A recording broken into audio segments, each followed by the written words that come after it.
திருப்பரங்குன்றம் மலை விவகாரம் தொடர்பாக மதுரையில் இன்றும் நாளையும் ஊரடங்கு உத்தரவு பிறப்பிக்கப்பட்டுள்ள நிலையில் மலையை சுற்றி 300க்கும் மேற்பட்ட போலீசார் பாதுகாப்பு பணியில் ஈடுபட்டுள்ளனர். இதுகுறித்த கூடுதல் விவரங்களோடு இணைகிறார் செய்தியாளர் நவநீத கிருஷ்ணன். வணக்கம். விவரங்களை வழங்கலாம்.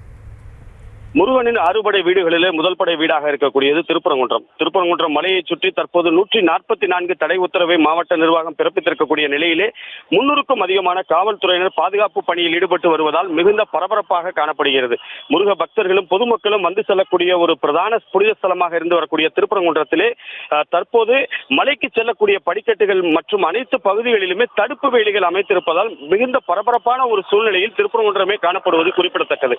நாளைய தினம் இந்து அமைப்பினர் மற்றும் அதன் ஆதரவு அமைப்பினர் சார்பாக திருப்பரங்குன்றம் கோவில் முன்பு ஆர்ப்பாட்டம் நடத்துவதற்காக அழைப்புகள் விடுக்கப்பட்டிருந்த நிலையிலே தென் மாவட்டங்களிலிருந்து பல்வேறு அமைப்புகளைச் சேர்ந்தவர்களும் கலந்து கொள்வார்கள் என எதிர்பார்க்கப்படக்கூடிய வேளையில் தற்போது இந்து மற்றும் இஸ்லாமிய அமைப்புகளிடையே இந்த அசாதாரண சூழ்நிலையை உருவாகுவதை கருத்தில் கொண்டு ஏற்கனவே மாவட்ட நிர்வாகம் சார்பாக 144 தடை உத்தரவு 2 நாட்களுக்கு பிறப்பித்திருந்த நிலையில் தற்போது காவல்துறையினர் தொடர்ந்து ரோந்து பணியில் ஈடுபடுவதோடு மட்டுமல்லாது மலைக்கு செல்லக்கூடிய அனைத்து பகுதிகளிலுமே தடுப்பு வேலிகள் அமைத்து அதே போன்று பின்னால் இருக்கக்கூடிய காசி விஸ்வநாதர் ஆலயம் மற்றும் மேலே இருக்கக்கூடிய தர்கா உள்ளிட்டவைகளுக்கு செல்பவர்களுடைய பெயர் விவரங்கள் அனைத்து விவரங்களையும் கேட்டறிந்த பிறகே அவர்கள் அனுப்பப்பட்டு வருவதால் மிகுந்த பரபரப்பான ஒரு சூழ்நிலை காணப்படுகிறது. வணங்குவதற்காக வரக்கூடிய பக்தர்கள் வரக்கூடிய ஒரு பகுதியிலே தடுப்பு வேலிகள் அமைப்பித்து தற்போது 144 தடை உத்தரவு பிறப்பித்திருப்பதால் முருகனின் 6 படை வீடுகளிலே முதல் படை வீடாக இருக்கக்கூடிய திருப்பரங்குன்றம் பரபரப்பான ஒரு சூழ்நிலையில் காணப்படுவது குறிப்பிடத்தக்கது.